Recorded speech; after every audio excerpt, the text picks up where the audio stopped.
Hello, everyone, and welcome to this sixth episode of NERF webinar series. My name is Ayub Sharifi. I am an associate professor at Hiroshima University and also a fellow at the Network for Research and Education and Peace and Sustainability, NERPS. I will be your moderator for today's session. So the title of today's talk is Sustaining the City's Continuity and Enhancing Resilience in Facing the COVID-19 Pandemic.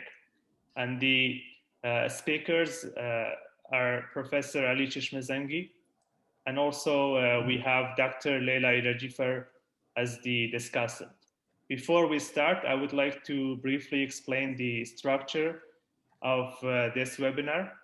After having the welcome remarks from Professor Shinji Kaneko, the director of NERPS, there will be a presentation by Professor Cheshmehzangi. And following that, we will have comments from Dr. Irajifar. And at the end, there will be 15 minutes for questions and answers. So I would like to encourage you to use the chat box to type in your comments and questions anytime during the talk. Please also kindly mention your affiliation when adding your comments. Once again, I welcome all of you, and now I would like to invite Professor Kaneko, the director of NERPS, for the welcome remarks and also a brief introduction to NERPS webinar series. Thank you very much, Ayo, for your kind introduction and opening. So good morning, Japan, China, and Australia, and hello to the rest of the world. I'm pleased to welcome you all for our sixth webinar series of NERPS. Today's talk is again a part of our cross-appointment professors program at the Hiroshima University. Professor Ali Cheshmehzangi, who is a professor of architecture and urban design at the University of Nottingham, Ningbo, China, who is currently also one of our 4 close-appointed professors at NERPS. So then cities are the important place of human interactions and also direct and indirect environmental impacts. And so to achieve peace and sustainability at the cities, the rapidly urbanized world is quite important critical issues for NAP's research agenda.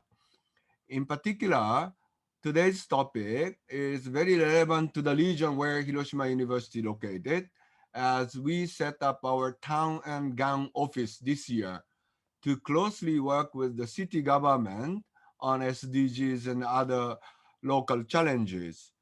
So we are very happy and looking forward to having the presentation today. And let me also thank you, Dr. Leila Elajifa from RMIT University, Australia, who is joining also research as a research collaborator to the Professor Ali's project of NERPS, and also serve as a commentator today. So we are looking also have very active discussions and insightful information from the presentation and then comments. Finally, I'd like to mention again, we are planning to hold the first NAPS International Conference in Hiroshima in the first week of March 2022. And so all the participants from this webinar series are welcome to join and come to Hiroshima area to have a face-to-face interaction. So thank you very much again for your participation today. Thank you.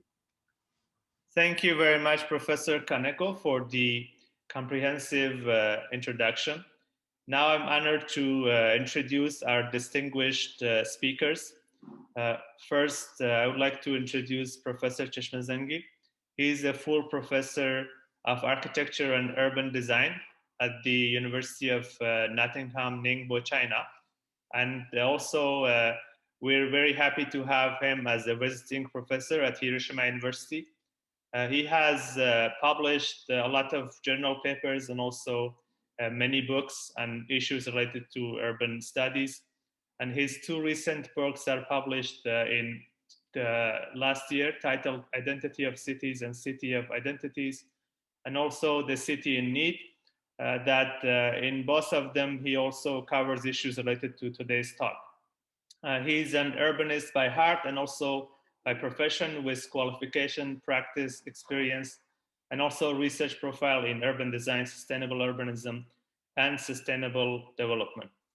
Uh, Next, our discussant, Dr. Irajifar. She's an interdisciplinary academic working on the intersection of urban design and planning, disaster resilience, and also complex systems modeling to better understand the interdependencies of physical, natural, and socioeconomic responses in the face of climate change and also other social and environmental hazards.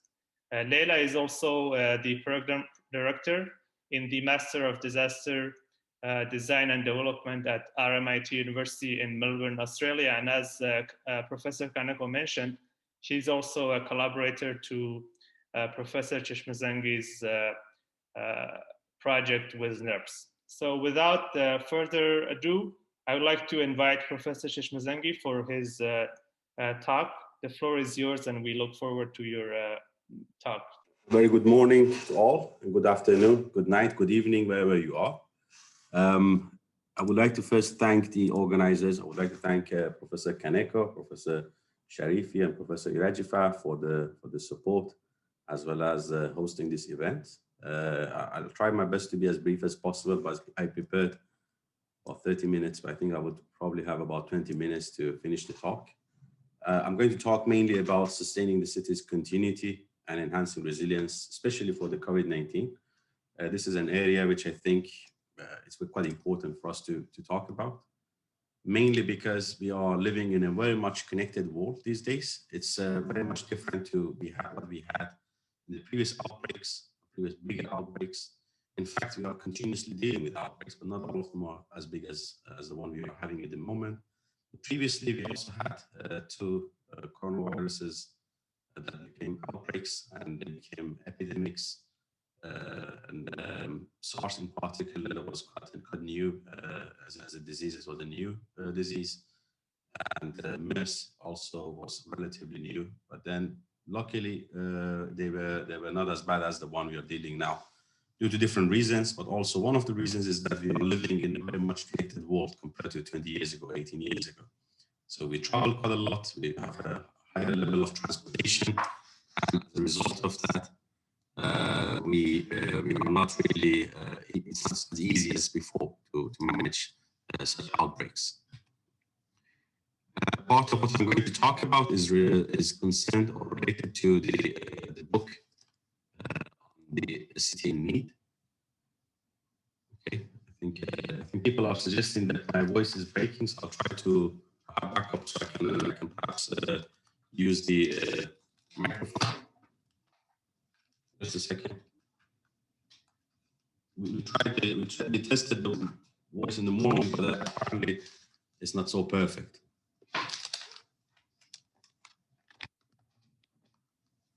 Can you confirm if this is better? It's better, Ali. Thank you. Yeah, okay. Thank you, thanks. So what I am going to talk about is mainly about one of the books I had recently on the city in need, and this is in particularly looking into urban resilience and city management during the outbreaks. I think this is the first book that came out as a full monograph published related to COVID-19, but also this was based on an initial resilience framework, which I developed almost a year ago. And so there are some ideas that we can try to highlight from this book. And just to let you know, the book is also freely available by WHO and the US Library for Medicine. Today's session, I'm going to briefly talk about resilience in cities. I'll go through it very quickly because of the time. Then I'll talk about more resilience thinking and adaptive thinking, and then resource management, our so far research progress, and also opportunities for collaboration, which I'm hoping that we have some after this session. So resilience in part, I'm not going to explain what it is. There are quite a lot of different definitions for it, but the reality is that it is all of these aspects that you see on the screen. We have the various consideration of how resilience is then interpreted or applied into urbanism, into cities, and to city in terms of city management as well. One of the key aspects that I always try to highlight and to mention is that the idea of resilient cities has been called, but as a term, it became at the same time where we had smart cities as a term. And unfortunately, it did not pick up as much as smart cities did, mainly because the name is not so attractive, or it wasn't so attractive. But the reality is that the resilient cities really reflect on the realities and they make sense of what happens in the cities and city conditions. So what we did back in 2012, 2013, we had a project which I was involved as well, which we worked in developing the first toolkit for resilient cities back then. And this then led into further development of resilient city toolkits and resilient cities ideas. So again, this is freely available, 60 pages document from about 9 years ago. What I tried to cover in the book was the idea of resilience enhancement in cities. As cities deal with pandemics or outbreaks, they have to at the same time enhance their resilience, but the idea is that whether they can prepare through enhanced resilience beforehand and respond through city management. So in the book, I try to cover 3 R's, I would say, reflections, responses, and readiness of cities and how they deal with the continuity and the sustainability of the city's responsiveness to the pandemics. So here, the 2 key aspects are in 2 different chapters. One is about city preparedness through urban resilience, and the other one is responsiveness through city management. So those 2 are quite important, and I try to separate them, but also they come back together in the later chapters in terms of how they should be responding to how cities should respond, having the 2 in particular. For me, this preparedness is very important before responsiveness. Unfortunately, in many cases, we have had cases of responsiveness before preparedness, which of course ended up being disastrous situations in many contexts. One of the factors that I would like to talk about, that how this book came into life in reality, was the time we were going to the airport just one day after, a few days after the lockdown of the Wuhan, which was the epicenter at the time. We were going to the airport early in the morning, a very cold winter time, and we witnessed that on a cold bridge, the cars were crashing into the sides. And it came to, I was just observing, it was like a movie scene. And I was observing the fact that, realizing that the local authorities forgot to put sand or salt on the bridge on a cold day. So I realized that when we deal with a pandemic, we forget about that the other things should actually continue to operate. So we have also highlighted in the students a few weeks ago as well on this topic, that we also have other aspects that are continuously need to be treated or need to be dealt with as we progress, as we deal with the resilience of resilience of the city. So the city in reality needs to have that continuity, of course, and at the same time has to enhance its resilience during the pandemic as well. So of course it would be much easier if we have a resilience to start with, but the reality is that we don't in many cases. But we are learning quite a lot, and I think this particular pandemic enabled us to really understand the flaws in our city systems, in our city operations and city management. So very briefly, talk about the framework. So when I developed the framework, I think this was the first framework of its kind. Looked into quite a lot of literature to look into what type of frameworks are available, but there was none related to pandemics. I precisely wanted to develop one for the pandemics. So I separated it into 2 categories of management and provision, each of them having 2 dimensions and 5 target groups. So each of the 2 dimensions would share one of the target groups. And I'm going to, in the next slide, I'm going to talk about these dimensions in particular. So under the management indicators, I developed operational and institutional under management. indicators here had operational and institutional dimensions, and this then led into assessment, asset management, service management, healthcare management shared between the two, media management, and economic management. Those are, I think, quite important to be addressed comprehensively from the management perspective for the cities. For the provision, we try to bring in services and supplies together, where we have transportation services, safety and security services, social services to be shared between the two, food supply and amenities supply, which again are quite important in terms of how cities would operate, especially during the pandemic. One of the other things I developed was the idea of what type of outbreak progression we have. So the existing ones that I looked into commonly looked into 3 different phases or 4 different phases. So this is a Singaporean example. There's alert, containment, and mitigation stages, where we have the response phase right in the middle, where the containment normally happens. But then the UK example, the recent example, also had 4 stages, like containment, delay, research, and mitigate, which I felt it's a bit odd. And this was announced by the Prime Minister, UK Prime Minister in early March 2020. So I was quite against this 4-stage plan as well at that time. But also I looked into other examples, and more or less every example has 3 or 4 stages of outbreak progression. So I developed, based on the existing literature, based on my understanding, and what I thought is important in terms of how cities operate, 6 stages of the phases of the outbreak progression. The first stage should be identification, in my view, where we have to identify the situation more clearly, especially if there's a novel disease. Then we have to have response and containment. If the disease could be contained at this stage, then the next steps are not really needed. So we may just need a post-recovery. But the reality is that in most cases, we actually go into transmission, then transition, then we go into recovery and post-recovery. And the colors are, I did it in a way that they are not just horizontal, so they can actually be a cycle in a way. So you can end up from recovery, you can go back to containment phase perhaps. And also the colors are coded in a way so that we can see that the transition could be negative, could be positive. So as we managed to see that some of the transitions and some of the recovery ended up going back into the cycle of containment and transmission. And that's where we get second or third spikes as well of the disease. Then the framework looks into, separated into 2 parts, but also looking into different aspects under that. So we have risk management, control and monitoring management, general management in particular, for the management aspects or indicators. And then we have risk assessment, adaptive maintenance, and prioritization plan for provision indicators. One of the other things that we looked into in this book is about preparedness examples and preparedness for resilience, and in particular, seeing how cities could then prepare themselves. And we looked into existing models. The earlier one perhaps was a 2018 model from Singapore, which is quite comprehensive, and I think was one of the only countries that had a comprehensive document back then before this pandemic. And this was as a result of the previous pandemic we had in Ebola, and then they developed with the local authorities and multiple stakeholders a guideline report that could help the country to deal with pandemics in the future. So we looked into those examples, and we developed also some of the ideas of adaptive thinking, adaptive models.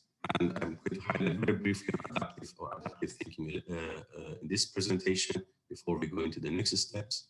I'll have to be quick because of timing, so I'm not going to go through all of them as a plan, but I'll talk about the importance of adaptability and adaptive thinking. One of the important things to highlight is that we have to have a reflective approach, and we have to have understanding of suggesting the systematic property of resilience, which is very important in terms of the operational factors in cities, city management.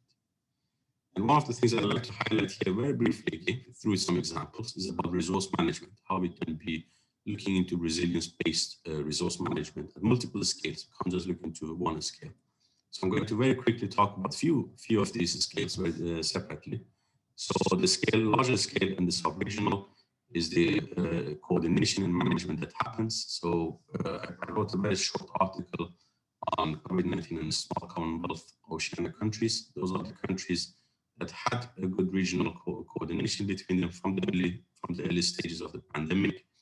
And as a result of that, I think 10 of them are still without COVID-19 cases.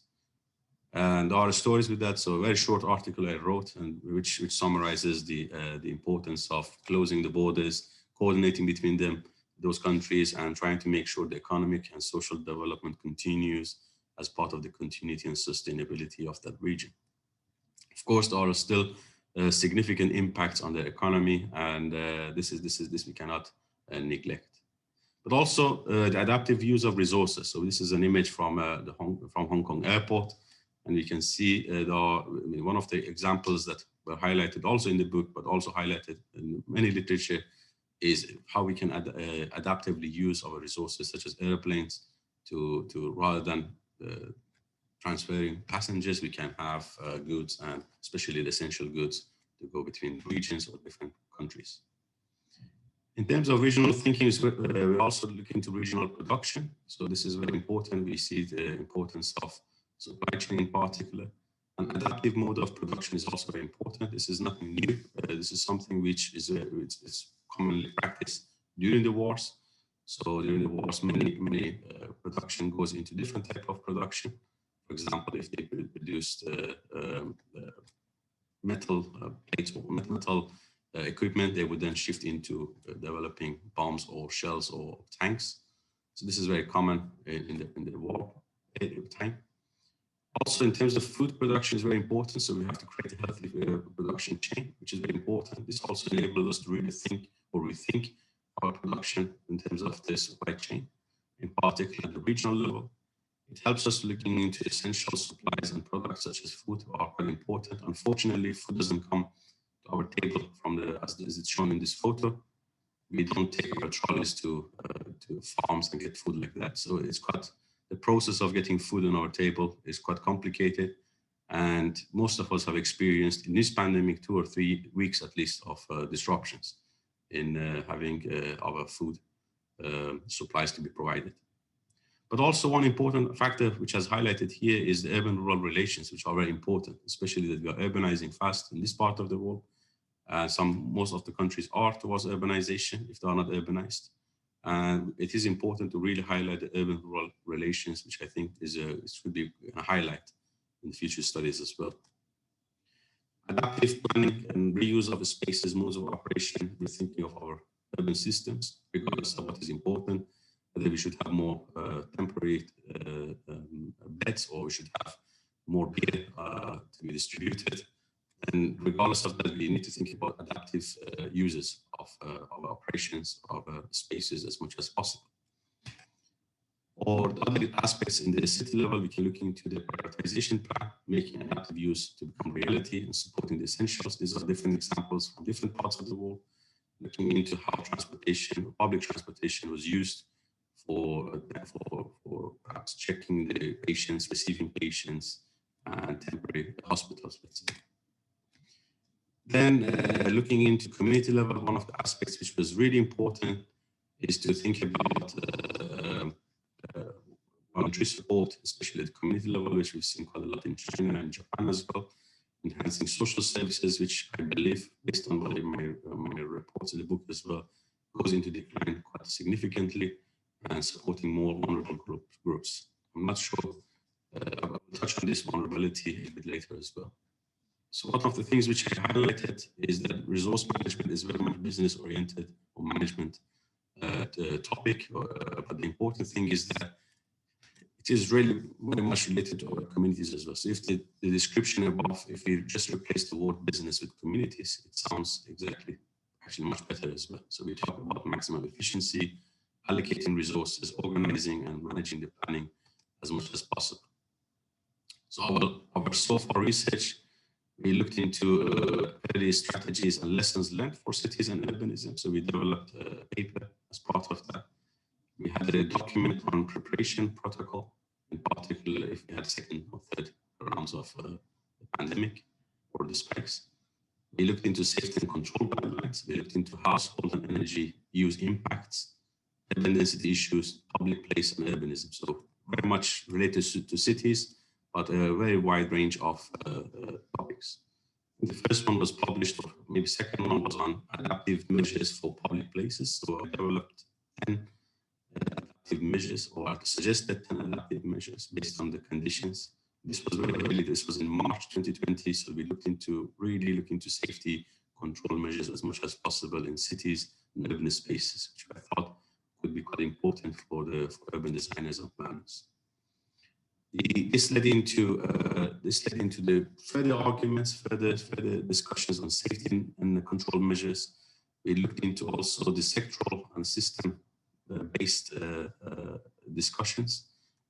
And then we led into, of course, recently on the mental health consequences, especially looking into media and fake media and news and crisis communication practices, etc. So again, we had collaborated quite broadly on various topics related to resilience. Also, we conceptualized the prevalence resilience model, indicating the linkage between high level of prevalence and low resilience and vice versa. And this was also, we tested it and modeled it through case study examples. So this is a conceptual model, but in reality, we can see something similar in terms of the relationship between urban resilience and the prevalence of the COVID-19. Anyway, we moved into peace and sustainability topics more and more. We started perhaps more on political and policy issues. We didn't write much on that, maybe one or two short articles. We looked into relations and power relations, but perhaps maybe of personal interest, but it's not my expertise, so we didn't really jump into it too much. And public diplomacy, I wrote a small article on the importance of public diplomacy. Again, not my area, it's very much social sciences area, but then those are the areas we looked into before we analyzed sector engagement, active involvement opportunities in cities, which is, the two are quite highlighted very well in the book as well, in terms of how we engage with sectors and how we involve different actors and what are their roles in enhancing the city's resilience. Our work during summer 2020 focused quite a lot on control prevention studies from urban regional perspectives. We have 2 papers currently under review. We use big data and modeling. The first one, we looked into EU context. We selected 9 countries through a selection procedure. We looked into mobility, economy, policy, and geographical conditions. And also we have the second paper, again under review, on China context. We looked into 9 city clusters and regions. We looked into we modeled, this is very much modeling paper, but we looked into control measures, city profile, city clusters, city relations, which I think both of them are quite interesting papers. We had 9 interns working on these 2 projects, and I hope that when they get published, I can share them with you as well. We then looked into potential transformation in cities and how cities transform or could transform. We looked into household changes, in particular using energy use and household leisure, because we see the 2 are affected quite significantly. We also looked into sector-based studies. So we have one paper which we have engaged with some of the industries in both civil engineering, architecture, and urbanism disciplines or sectors. And we have highlighted the potential changes that may happen in these 2 areas or to these 2 sectors. We also looked into, we have a paper which is, I think, coming out in the next few weeks on digitization and digitalization, the 2 as potential areas for future development. And we had one conference paper on evolution of ICT. In particular, I was interested in how the QR code is applied quite widely in this pandemic, and how this has an impact on our cities and city operations. But the reality is that the more we study, the more we realize there's the other side of the coin. So this reality, or this slogan that we are all in the same ship, is not right. And I've highlighted also in the book that this is a complete bizarre suggestion. We are probably experiencing the same storm, but we are not in the same ship. No, we are dealing with groups of people who are really facing vulnerable, very vulnerable, they're facing big issues. We are having issues of inequalities growing, and you can see in the vaccination, we have the same thing happening as well, unfortunately. When the pandemic came to Europe, the same thing happened when Italy was left alone. So I wrote an article about that particular aspect as well. But the reality is that we are not in the same ship. We are maybe experiencing the same storm, and we are not exactly in the same storm as well. So we can see some are watching the storm, some are in the middle of the storm, some are completely sabotaged by this storm. So this is the reality that we are facing. So as a result of that, we really couldn't neglect the idea or the study of inequalities that are developing, especially from the socio-economic issues. And you can see the rich got richer, the poor got really much poorer as well. So this has sabotaged so many families and so many economies, in fact. So we looked into households in particular. So we looked into 10 different types of households in the UK and compared the differences in terms of the spatial uses, in terms of the conditions. And I also looked into BAME communities in the UK, and which is Black Asian minority groups. I remember can't remember what this E stands for, top of my head. Ethnics. So we looked into evaluating inequalities such as poverty levels, household conditions, job risks, etc. This is a paper again coming out. It is in production. I think it should be coming out end of the month or next month. But also we shifted to gender inequalities, especially based on health and well-being, household conditions, social life, and realizing impacts, especially on the female gender. This also led into further discussions, and I think these are now opportunities for future research, because this is ongoing research, because that's something we are working on digital divide. So we're looking into ICT and smart technologies with Dr. Rajifa as well. But we're not necessarily looking into COVID-19, but we are looking into how this is important for resilience of cities. But also we realized the importance of studying the increasing digital divide. We are interested looking into contextual factors, different demographics, etc. But also looking to adaptation and acceptance, which I think are enabling us to think about transformations rather than transitions, and changes than the new normals that have impacted or are impacting of our societies in particular. But I think the idea of digital divide is quite interesting, and as you can see, it is emerging quite fast as digitalization is emerging fast, but also the digital divide is, I think, increasing as well. And again, that's an area we can look into if you are interested. But also, we are interested to look into urban form and densities as we continue to study these topics, and looking into urban spatial configuration, in particular from the urban point of view, from the city spatial use, urban layout policies, and the urban forms we may have. Also looking to big data analysis, looking to comparison examples and perhaps modeling between different contexts, different locations, as we have done in our 2 studies in the EU and China city clusters. And last but not least, we have just to, not advertisement, but just to let you know that we are focusing also on this topic, bringing into our master degree studies, urbanism and sustainable environments starting next year. So if you have anyone that is interested under these topics, we're going to look into big data and sustainability issues in this 12 months program. And for that, I would like to thank everyone, thank the speakers, thank you. Gracias, Sheshe, arigato, sepas, everything that I'm not sure what nationalities we have in here, but thank you to all, and hope I didn't take too much time. Thank you very much, Professor Cheshmehzangi. This was very insightful talk. And I also want to apologize for the quality of the sound. This is probably out of our control because of the internet connection. So I would like to now move to the comments by our discussant, Dr. Rajifar. So Dr. Rajifar, the floor is yours. We look forward to your comments on Ali's talk. Hi everyone.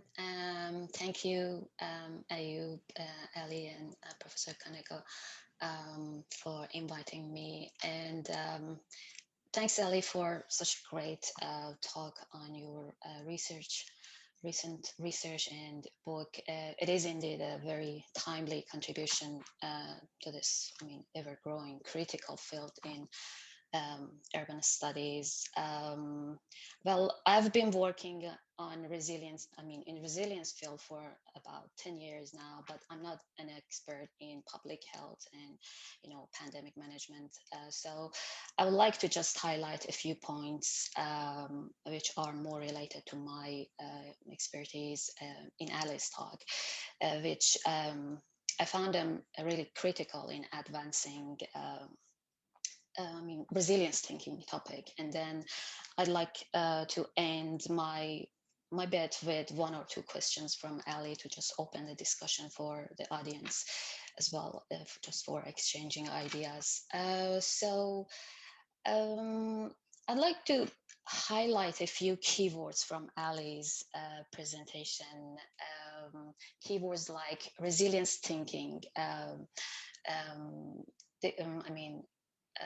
digital solutions, and that sort of stuff. Like, for example, in resilience thinking, what is the main characteristic of resilience thinking? I think the main thing that differentiates resilience thinking from other traditional ways in planning, designing, or I don't know, decision making, is its emphasis on having the mindset of planning with disruptions and uncertainties in mind. Planning with lots of what ifs in mind, different possible disruption scenarios in mind. The basis and the foundation of our plannings and design of cities are usually just based on the normal day-to-day life, but it's more than certain now that we're facing shocks, stresses, disruptions more than before, with more intensity and frequency. So, and also with this increasing level of complexity in our cities, we require a systemic approach, as Ali mentioned, and COVID showed us that how major disruptions in the cities can't be solved just by narrow technical linear solutions. So to achieve this level of cross-functional coordination, resilient city will need a much broader concept of cities overall as system level performance.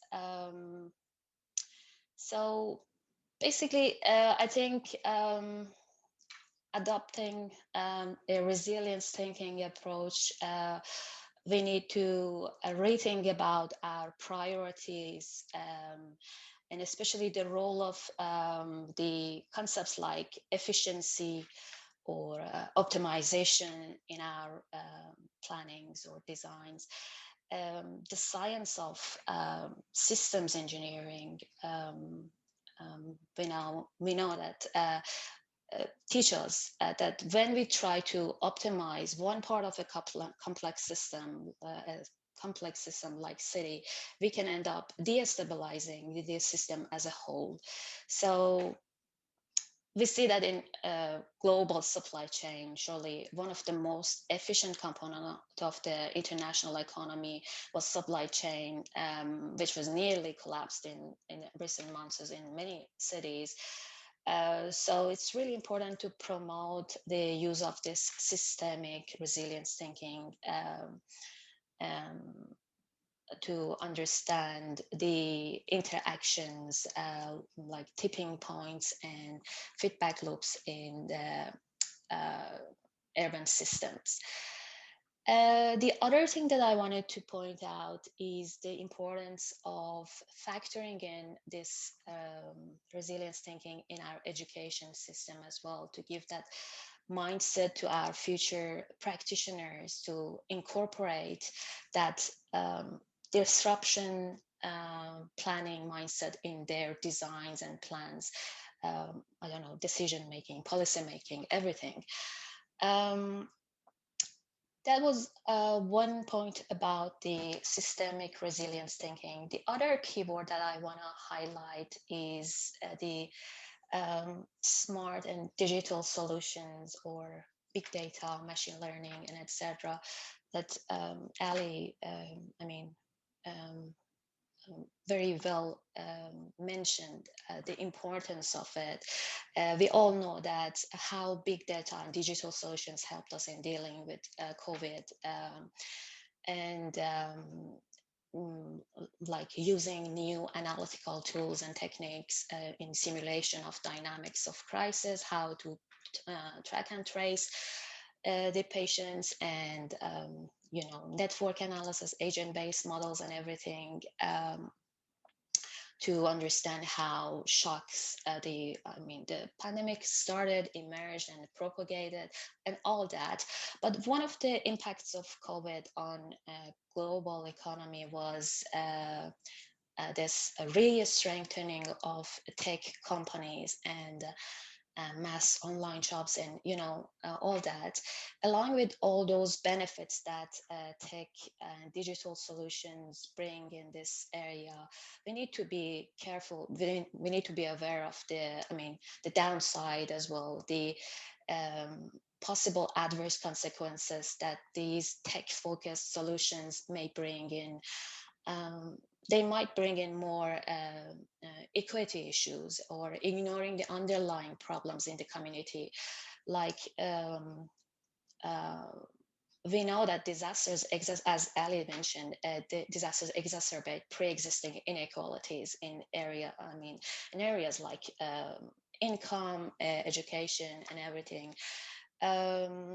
And COVID, like other disasters, showed us that how pandemics are experienced differently. Yes, Ali, we are not in the same ship. So the pandemic was, I think, experienced differently by those who have and those who have not. Those who are in casualized work or on lower wages, those who cannot work from home, and those who can, who should just attend their work in person. So these sort of community-based, inclusive, localized solutions, I think, should be of paramount importance in, response to these sort of disasters, pandemic and other disasters. I don't want to spend too much time. I know that I had just 5 minutes. I'd like just to ask one questions and then open the floor for audience. It's going to be a bit long question, but when we look at the COVID death toll around the world, the map, and also the recent reports on which nations did best and which nations did worse in COVID response, you quickly notice clusters of very high death tolls and clusters of very low death tolls. And it's very ironic that the two nations that previously were hailed as being the most prepared for the pandemic, the USA and the UK, are among the highest death tolls. US just passed 500,000 death toll. On the flip side, countries that kept their COVID death rates very low, like Vietnam, Thailand, had previously ranked poorly on the preparedness and resilience scorecards. So now, yes, we need to continue enhancing urban resilience and all those plans that started before COVID. But the important thing here is to evaluate our previous resilience making efforts as well.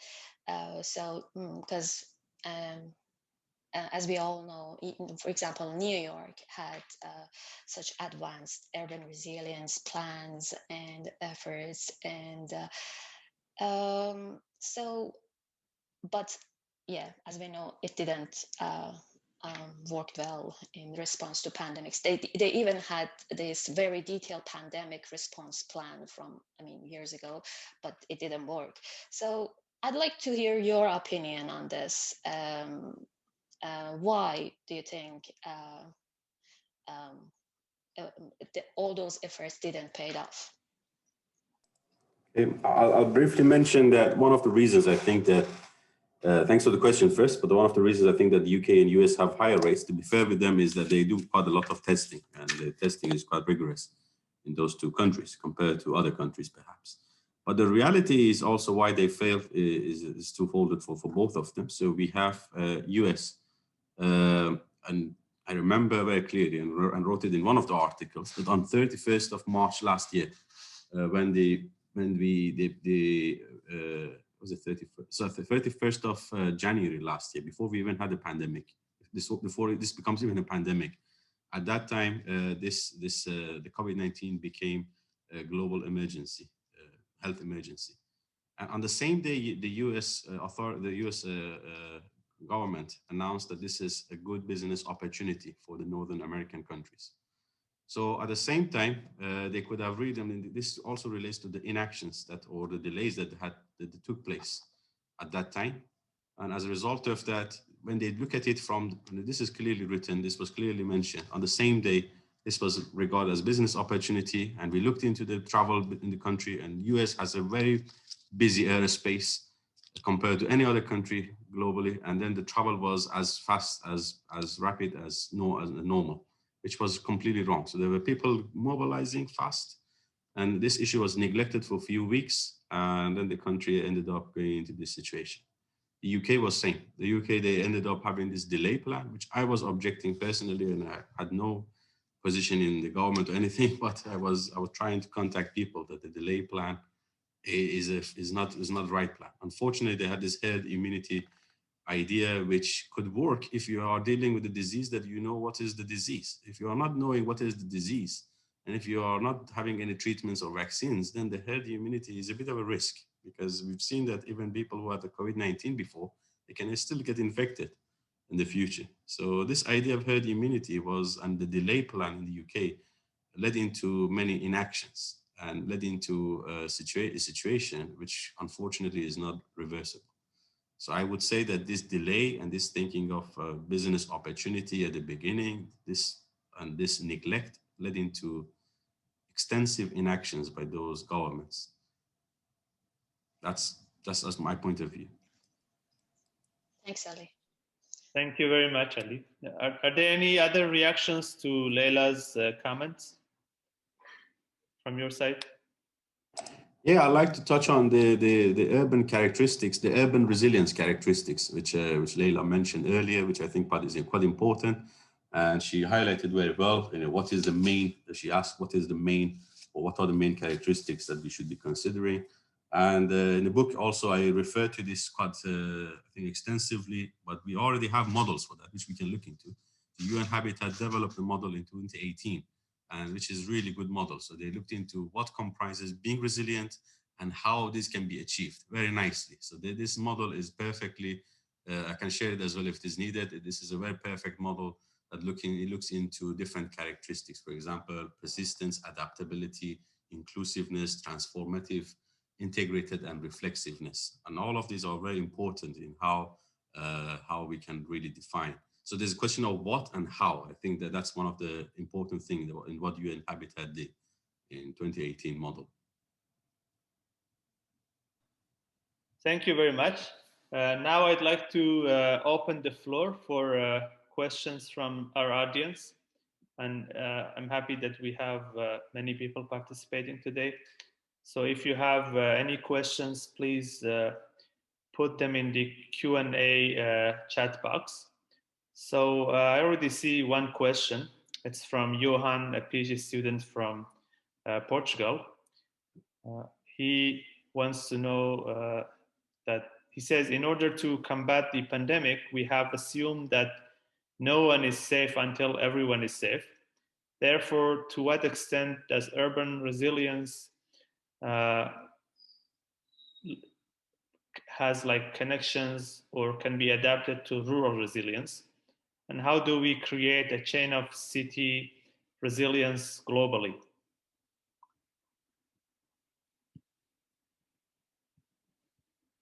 I think you touched on that a little during your talk, but if you could elaborate a little more on that. Yeah, I'd like to perhaps talk about the rural resilience, because the rural systems and urban systems are quite different. So we can't really compare the two.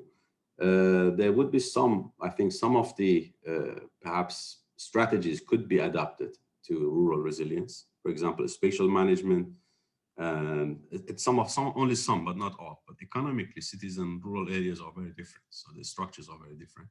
I even wouldn't like to compare one city from one area to another, even in many ways, because there are also differences between cities. But the reality is that I don't have an immediate answer, but I would say that there would be some examples, and I can't think off the top of my head at the moment. There would be some factors or some aspects that could be then brought from urban thinking to rural thinking, but not necessarily all. And the other question, I think the questions are deleted. Let me see. No, that was the only question. That's it. Okay, so that's all. So yeah, we have time for further questions. So I would like to encourage the audience to type in their questions. So while we're waiting for more questions, I would like to ask two questions myself.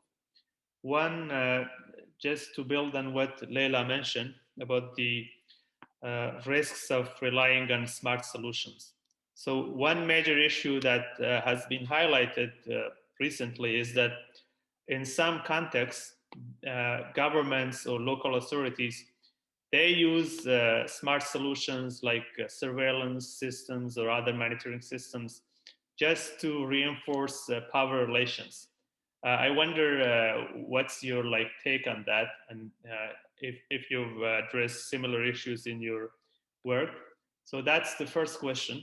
Another one is that because at NERPS we're interested in the interlinkage between peace and sustainability, and as you're aware of the issue of positive peace, we have some pillars like having social capital, high levels of social capital, or like low levels of corruption, or free flow of information, having good relations with neighbors, or like equitable distribution of resources. I would like to know that in your works, have you touched on possible contributions of those indicators, those factors to the ability to combat the pandemic, or vice versa?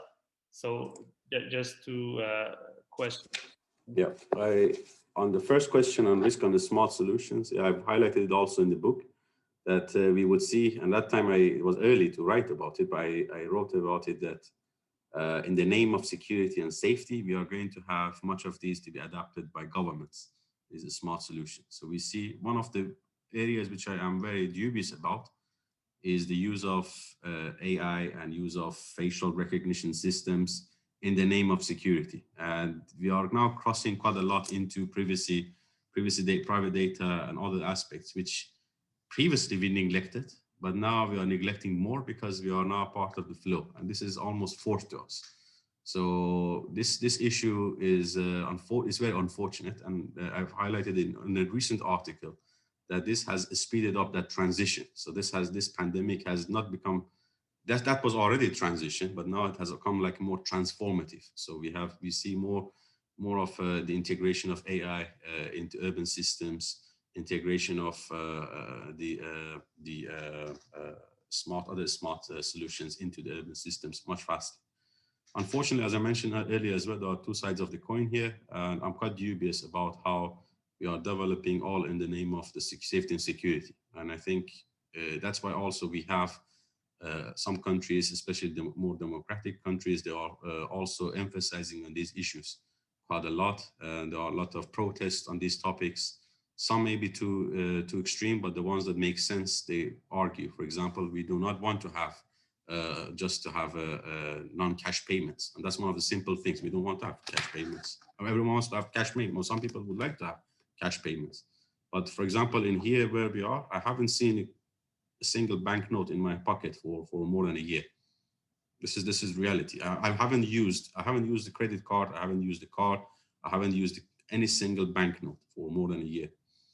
And I'm just using QR codes everywhere. And this reflects on how we have changed. We used to pay by cards. But China is maybe fast in terms of digitizing these aspects.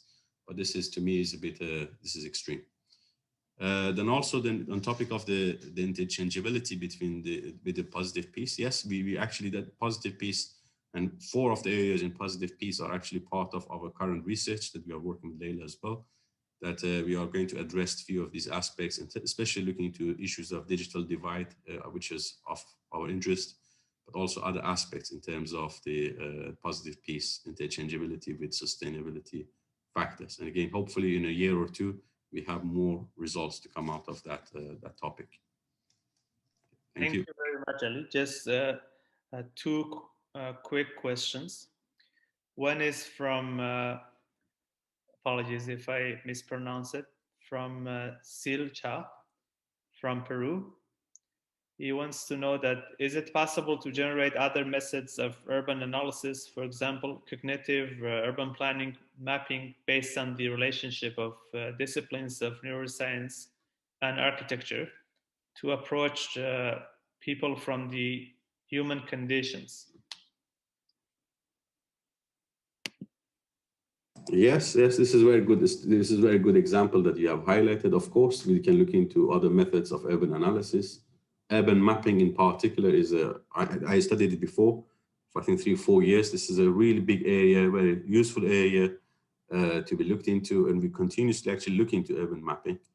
One thing which is become perhaps more popular recently is the use of big data and urban mapping, or combining the two, which becomes quite interesting. So we use a lot of big data mining, which is which we use it for urban mapping studies. But again, looking into cognitive, for example, urban planning mapping studies, that would be something which, again, yeah, very good topic, of course, and something which can be possibly helping to generate a new urban analysis, of course. Thank you very much, Ali. So I think we have 2 more questions. They are related to each other. I don't know if you see the chat box. So they are related to the model that you shared. Like they want to see like if your model as a heuristic framework to can be used to analyze how cities can coordinate for resilience in the face of a crisis.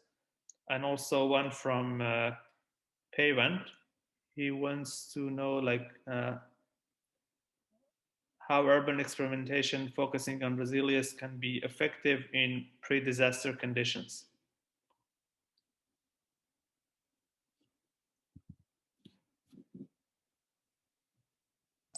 I can share that model, perhaps. Let me see if I can quickly share the model. I was presenting it to the students last week, 2 weeks ago. Ali, if you could just talk about the model, because seems when you share the slides, it affects the sound quality. Okay. So yeah, the model is basically is of characteristics of urban resilience. It articulates urban resilience through describing what comprises being resilient by being persistent, adaptable, and inclusive, and processes on how these can be achieved through being integrated, reflexive, and transformative.